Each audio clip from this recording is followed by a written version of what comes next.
আল্লাহ সুবহানাহু ওয়া তাআলার সৃষ্টির মাঝে সবচেয়ে উত্তম সৃষ্টি, সবচেয়ে সুন্দর সৃষ্টি, সবচেয়ে আল্লাহ পাকের নিকট ভালো এবং প্রিয় সৃষ্টি আমাদের শেষ নবী রাহমাতুল্লিল আলামিন হুজুরপুর নূর সাল্লাল্লাহু আলাইহি ওয়াসাল্লাম এই মাসের 12 তারিখ অর্থাৎ রবিউল আউয়ালের 12 তারিখে এই পৃথিবীতে শুভাগমন হয়।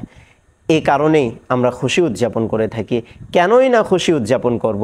আল্লাহ সুবহানাহু ওয়া তাআলা কুরআনুল কারীমে বলেন, লাকাদ মান্নাল্লাহু আলাল মুমিনিনা ইয বাআসা ফীহিম রাসূলা।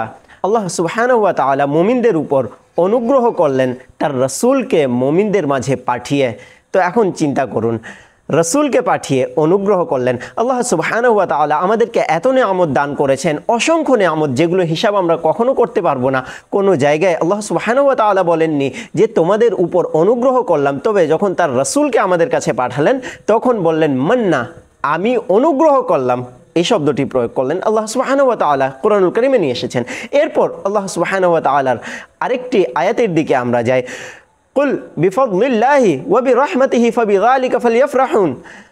হে মাহবুব, আপনি আপনার উম্মতদেরকে বলে দেন, তারা যদি আল্লাহ পাকের পক্ষ থেকে কোনো দয়া, কোনো অনুগ্রহ পায়, রহমত পায়, তাহলে তারা যেন সেটিতে খুশি উদযাপন করে।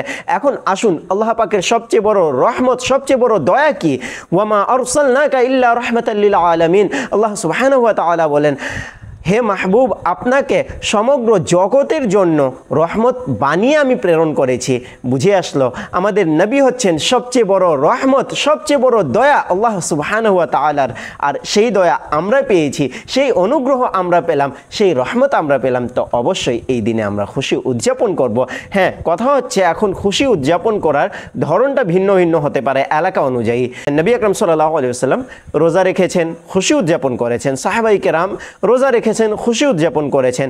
তো এভাবে করে কেউ নামাজ আদায় করে, শুকরিয়া আদায় করে, খুশি উদযাপন করে, যেভাবে করে আল্লাহ পাকের শুকরিয়া আদায় করা যেতে পারে, খুশি উদযাপন করা যেতে পারে, শরীয়তের ভিতর থেকে, শরীয়ত ক্রস করে নয়, শরীয়তের হুদুদ পার করে নয়, করা যেতে পারে, জায়েজ আছে।